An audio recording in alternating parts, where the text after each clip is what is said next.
CSA's Midsummer Major League Baseball recap with David Schuster and Tom Mariam. I'm Dave Ferry. We're going to talk National League West. I don't know why. We pretty much know who's going to win it. We already know which two teams are not making the playoffs.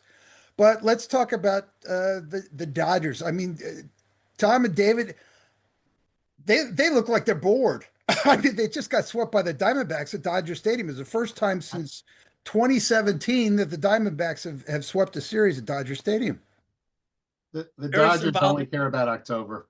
I mean, that's what they've set themselves up. Look at last year. They didn't care that they didn't win the National League in the regular season that the Brewers did. They knew that they could whip them in the playoffs, and they swept them. In fact, what I find interesting about the Dodgers season is that you can argue their best players have not been the highly paid ones.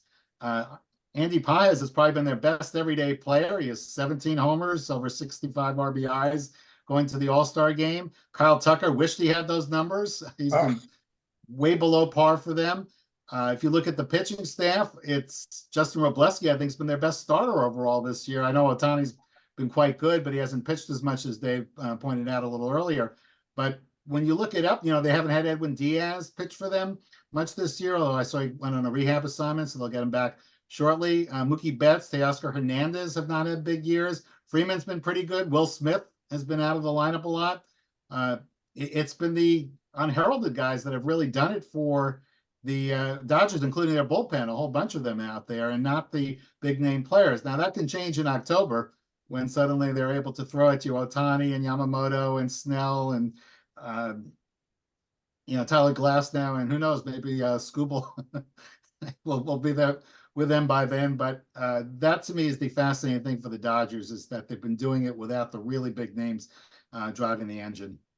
It's really interesting when you talk about Kyle Tucker and I mentioned earlier Alex Bregman. Those are a couple of Houston Astro players who got big contracts and so far have done next to nothing. Bregman, like I said, has started to wake up a little bit over the last week. Kyle Tucker, that contract was just plain idiotic. If you had watched him like Dodgers probably didn't over the last year when he was here at Wrigley Field, you'd know that he's definitely not worth that kind of money. So that's very foolish. But Tom, I think you put your finger on the scale. When you got the starting pitching that you just made mention of, and I don't think they're going to get Skubal. I don't think he's going anywhere. But even without him, they have by far the best starting staff in Major League Baseball. That wins you World Series, period. We're talking about some of the slumping Dodger veterans. We can go to the Padres, and they have their own issues with Machado. Yeah, and Guerrero looked like the MVP. Yeah, I saw the Padres here about a week and a half, 2 weeks ago. They look like the worst team, and I've seen the Mets a couple of times, and the Mets are awful, but Padres in person was probably the worst team I've seen. They look lackadaisical. I'm told that, and you can correct me if I'm wrong, they're going to be very soon under new ownership. And that new ownership is probably going to make major changes in upper management and manager and probably clean house with a lot of those horrible contracts as soon as they can. But, Manny Machado is a great talent, but at times, when I've seen him in person, he just doesn't seem to put out. And Tatis, once upon a time, that was the great trade that they made to get him for big game James Shields once upon a time. But he's not the same player as he was even a couple of years ago. So, like I said, the Padres in person, maybe the worst team that I've seen play. The Cubs swept them in the 4 games that they played here recently. Yeah, I mentioned that Vlad Guerrero had 6 home runs at the All-Star break here. Tatis has 5. Yep. Tell you how he's fallen off. The whole team has just stopped hitting. I question their managerial change. I'm not sure why they really needed to move on from Mike Schultz, but certainly Craig Stammen, I didn't see that at all. There are a lot of first-time, very raw managers that were hired this year. We talked about Blake Butera, who has done well with Washington, but Nick Suzuki with the Angels is having his struggles over there. Stammen's certainly another example with the Padres. And I think that they need somebody to light a fire under that team, and I don't think he's it. But David, you were right when you said that there's new ownership there and there are going to be big changes. So I don't expect anything until that's in place, starting with A.J. Preller, who's the general manager. He's known to be extremely active at the trading deadline. It'll be interesting to see if he buys or sells. They're not that far out of a wild card spot that they can't harbor illusions that with some improvement from their known players and then a couple of additions that they get back into it, or they can just try to empty the shopping cart and toss those players off on other teams and start anew. I don't think the managerial change has had or shouldn't have had any effect on them. This is a veteran club. They know better. They should be able to play with anybody or for anybody. They're just not producing. The question is also when you get to the coaching staff, and that's something we didn't talk about with the Mets, but that was a major issue, is that they knocked off the coaching staff and brought in a lot of people without major league experience even playing there. And I think the Padres also had some coaching changes. And a lot of times that has more of an impact, frankly, than the manager does as well. You ask hitters to change their approach to hitting, as established as you are, that can have a major negative impact. Sometimes it has a very positive impact too, of course. But I think that, that change didn't help them, certainly. Whether it's the cause of it, they know better than I. Guy has been kicking around the National League West for a few years, Torey Lovello, and they've had their issues, particularly early in the season, but they find themselves, I believe, after sweeping the Dodgers, there were two games over 500 and well within wild card range.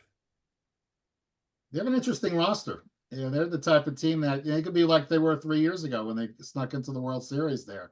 They have enough quality players, both pitching and in the field, to be able to sneak into the postseason. They missed it by a game each of the last 2 years, in fact. So they've been that close to making it in there. I do think that that's a team that you can't dismiss in terms of the playoff race. Obviously, they're not going to finish in first. Yeah, so I think we're pretty safe from the knowledge that the Dodgers are going to win the division. Who do you like for second and third, and will either team make the playoffs? I got to refresh myself with the Diamondbacks have a chance. I mean, the Padres, like I said, guys, they just look like a bunch of dog players going through the motion. And this is halfway through the season. So I'm going to say no to them. I'm going to say no to the Diamondbacks also, even though I like their manager. The Giants, forget about it. And the Rockies definitely forget about it. But, talking about the Giants, because they obviously brought in the young manager from college. And I heard a lot of complaints about him that the players just would respect him, this and that, because he had no experience. No, obviously he didn't have the experience and he's learning on the fly right now. But I walked around the clubhouse when they were here in Chicago at Wrigley Field, and I saw him conversing with a lot of the players, and they didn't look like they were turning, pun intended, literally or figuratively, their back on him. So I think that was a blown up a little bit out of place, if you will. They're not making the playoffs. Buster Posey's learning on the fly also in the management. So they're a team that's probably a couple of years away, but let's just see them grow with the Posey learning on the job, the manager learning on the job. But no, they're not doing anything this season, obviously. Do you see them possibly peddling Webb? Sure. Yeah, I mean, that's somebody it depends what you can get for them. I mean, if they know that they're another year or two or even three away, you might as well stock your minor league franchise or minor leagues teams with as many young players as you can. And then they won't be the only ones. The whole thing with the wild card, and Tom has mentioned it a couple of times, not as many teams are going to be willing to, throw in the towel because of the wild card. But there are some teams, and the Giants are one, the Reds are another, a few others in the American League as well, that will do it. And then it's going to be sort of like a race to see, almost like a fight to see, who can get the player from that team. The Yankees will go after the same player that the Dodgers will go after, yada, yada. So that'll be interesting in itself. But I don't think as many teams are going to be throwing in the towel this season, again, because of the wild card. I totally Giants, agree. yeah, just to pick up on the Giants, I hearing that they want to get rid of Devers, and I think they realized that they made a big mistake. So I wouldn't be surprised if they dangle Webb as a way to get rid of that contract. They have a couple of young players who are, infielders. Luis Ariz is another name that keeps coming up in trade talk. They haven't done well with Matt Chapman or Willie Adames either. I think all of them they'd like to move on. I don't think all four of them will move on, but I do think that Devers is a project for them to move on. And right now they have another 10 years on that contract. That's a long time for a guy who just hasn't been that productive and has been a bit of a problem. Yeah. Yeah. I mean, he only just recently started to hit. So it's, yeah, I think I don't want to say dead weight, but he certainly, if anybody would want to pick up that salary, I think he's gone. So we'll just wait for the Dodgers to clinch and go on their merry way. David Schuster, Tom Mariam, thanks very much for Capital Sports Audio. I'm Dave Ferry.